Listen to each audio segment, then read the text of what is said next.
আজকে হঠাৎ হাত থেকে ফোনটা পড়ে গিয়েছে, এটা হবে আমি বুঝতেই পারিনি। তো ফোনের কিছু হয়েছে কি না হয়েছে সেটা দেখার জন্যই যাব এখন বাজারে। আর বাজারে যাওয়ার জন্য এদিকে দেখো চলে এসেছে রাজেশ তার বাইক নিয়ে, আর এদিকে রিকি ভাই আছে। তো চলো এখন বাজারের দিকে যাওয়া যাক। হ্যাঁ হ্যাঁ যাচ্ছি, কিন্তু এদিকে দেখো শহরের থেকে আমাদের গ্রামে কিন্তু ট্রাফিক জ্যামটা একটু বেশি। সঠিক বলেছেন। তো ফোনের দোকানে এসে ফোনটা দেখানোর পর বললো না ডিসপ্লে ফাটেনি, শুধু স্ক্রিনটা ফেটেছে।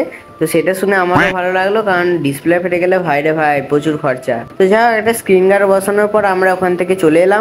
আর বাজার দিয়ে এসে যেহেতু একটু খাওয়া দাওয়া হবে না, তো চলো যেমন কথা তেমন কাজ, চলে এসেছিলাম স্টলে আর অর্ডারটা দিয়ে আমরা এখানে বসে পড়েছিলাম। তো কিছুক্ষণ ওয়েট করার পর চলে এসেছিলাম আমাদের গরম গরম স্যান্ডউইচ। তো আমরা স্যান্ডউইচ অর্ডার দিয়েছিলাম, তো এদিকে আমারটা আর এদিকে নিয়েই খেতে আরম্ভ করে দিয়েছে।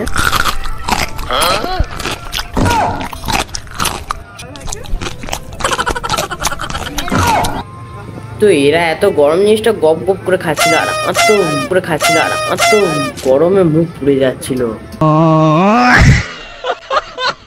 তারপরে এই কাকুটা ছুটে ছুটে বাড়ি যাওয়া দেখে আমারও মনে পড়ে গেল চলো আমাদেরকেও বাড়ি যেতে হবে। তো আমরাও বেরিয়ে পড়েছি বাড়ি যাওয়ার জন্য। আর তোমাদেরকে একটা কথা বলি, যদি মিনি ব্লগটা 1% ভালো লাগে থাকে তাহলে অবশ্যই সাবস্ক্রাইব করে দেবে আরো ছোট ছোট ফানি মিনি ব্লগ দেখার জন্য।